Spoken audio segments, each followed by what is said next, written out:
प्यारे विद्यार्थियों, Pankaj sir classes में आप सभी का स्वागत है। आज हम लोग फिजिक्स विषय के पहला चैप्टर प्रकाश के परावर्तन जो चैप्टर है उसका वस्तुनिष्ठ प्रश्न उत्तर हम लोग सीखेंगे, पढ़ेंगे, समझेंगे। आप अगर वीडियो के अंत तक बने रहेंगे तो आपको बिल्कुल ही आसान लगेगा। आइए बिना देर किए हुए हम लोग टॉपिक पर आते हैं। जो लोग नए हैं या अभी तक चैनल को सब्सक्राइब नहीं किया है, चैनल को सब्सक्राइब जरूर करें। पहला जो प्रश्न है, वह कारक जिसकी सहायता से हम किसी भी वस्तु को देख पाते हैं क्या कहलाता है?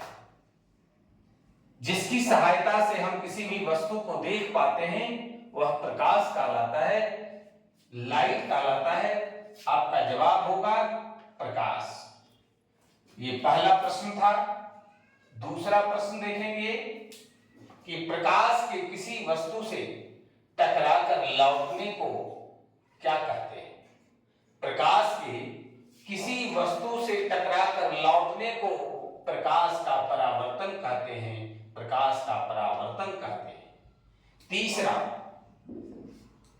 प्रश्न जो है बहुत ही इंपॉर्टेंट है, बराबर पूछा जाने वाला प्रश्न है कि समतल दर्पण पर लंबवत पड़ने वाली प्रकाश की किरण परावर्तन के बाद क्या होती है? परावर्तन के बाद उसी पथ पर वापस लौट जाती है, प्रकाश का परावर्तन नहीं होता है। अगला प्रश्न है कि गोली दर्पण की फोकस दूरी, उसकी वक्रता त्रिज्या की क्या होती है? बहुत ही इंपॉर्टेंट क्वेश्चन है, बराबर पूछा जाने वाला प्रश्न है कि गोली दर्पण और फोकस दूरी में क्या रिलेशन है? गोली दर्पण की फोकस दूरी उसकी वक्रता त्रिज्या की आधी होती है।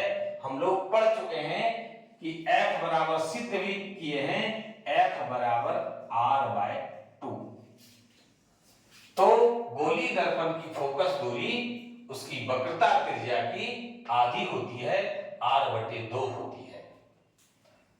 अगला प्रश्न देखते हैं कि जब वस्तु अवतल दर्पण के फोकस पर स्थित हो तब प्रतिबिंब कहां बनता है? हम लोगों ने किरण आरेख की बनावट में पढ़ा कि अवतल दर्पण के सामने अगर फोकस पर कोई वस्तु रखी हुई है तो उसका प्रतिबिंब अनंत पर बनता है, वास्तविक बनता है, उल्टा बनता है और वस्तु से बहुत ही बड़ा बनता है। तो जब इस तरह का सवाल है कि जब वस्तु अवतल दर्पण के फोकस पर स्थित हो तब प्रतिबिंब कहां बनता है, तो जवाब होगा अनंत पर बनता है। आगे है, बहुत ही इंपॉर्टेंट प्रश्न है, बराबर पूछा जाने वाला प्रश्न है। ध्यान पूर्वक सुनेंगे, देखेंगे कि हजामती दर्पण दाढ़ी बनाने के लिए कौन सा दर्पण का उपयोग होता है? हजामती दर्पण के रूप में कौन सा दर्पण का उपयोग होता है? जवाब होगा अवतल दर्पण। 7 नंबर जो प्रश्न है ये भी बहुत ही महत्वपूर्ण प्रश्न है, बराबर पूछा जाने वाला प्रश्न है।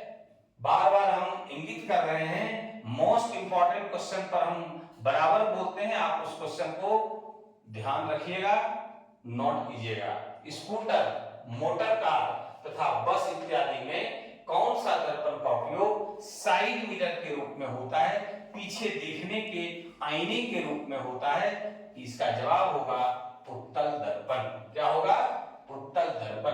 क्योंकि उत्तल दर्पण में यह क्षमता है कि वो पीछे के विस्तृत क्षेत्र को समेटकर एक छोटे से क्षेत्र में दिखाने की क्षमता रखता है और ड्राइवर को पीछे देखने में आसानी होती है, इसलिए उत्तल दर्पण का उपयोग साइड मिरर के रूप में किया जाता है।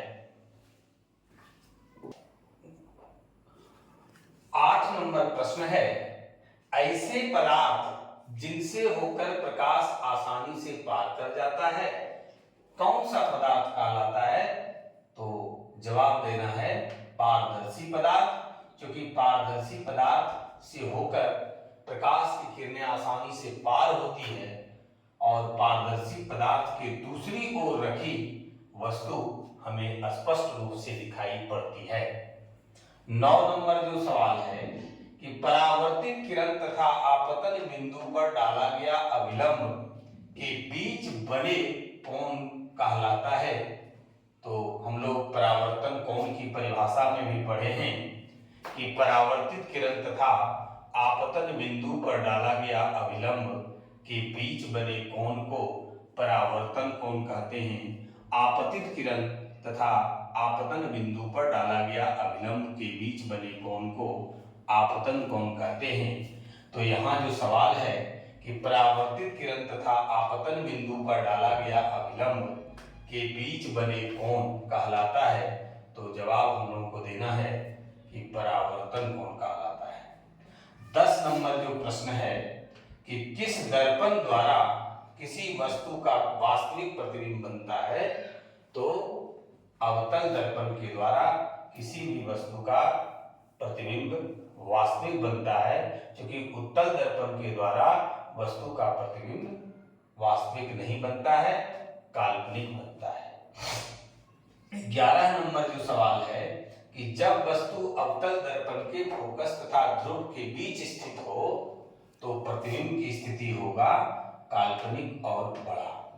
देखिए इस तरह का सवाल फिर अगला है 12 नंबर कि किसी अवतल दर्पण द्वारा काल्पनिक सीधा और आवर्धित, आवर्धित का मतलब होता है बड़ा, प्रतिबिंब तब बनता है जब वस्तु की स्थिति होती है, कहने का मतलब वस्तु कहाँ स्थित होता है तब जाकर के काल्पनिक सीधा और आवर्धित प्रतिबिंब की स्थिति होती है। तो दर्पण के ध्रुव और फोकस के बीच इस तरह का जो बहुत सारा प्रश्न है जो आपसे घुमा करके पूछ सकता है, इसके लिए मैंने डिस्क्रिप्टिव टाइप का वीडियो बनाया। पहला चैप्टर का वीडियो आप देख सकते हैं।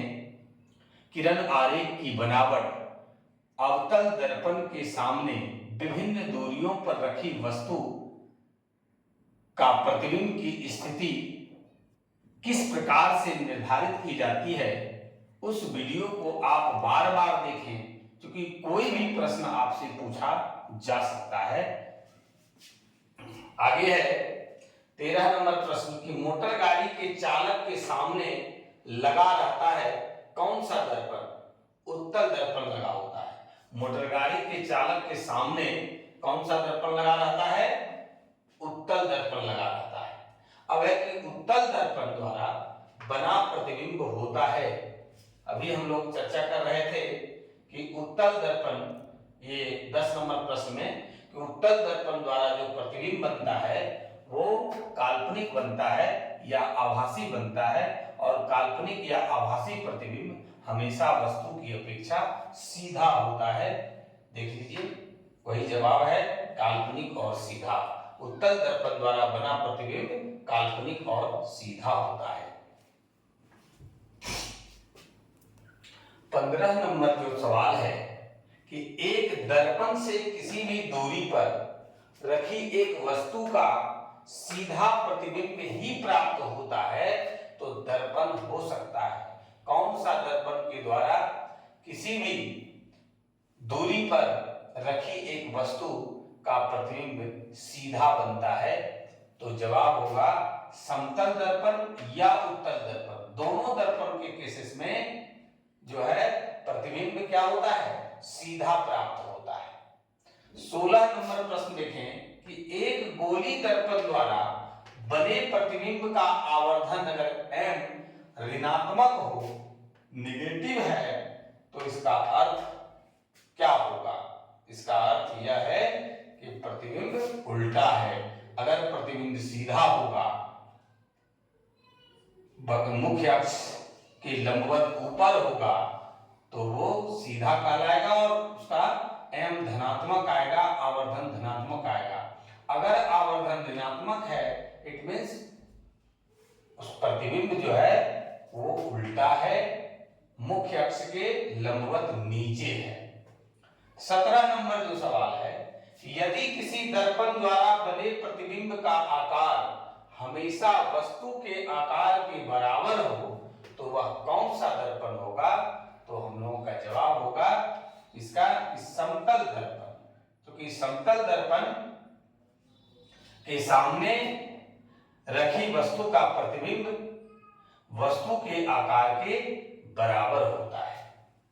18 नंबर प्रश्न है, कौन सा प्रतिबिंब को पर्दे पर प्राप्त किया जा सकता है?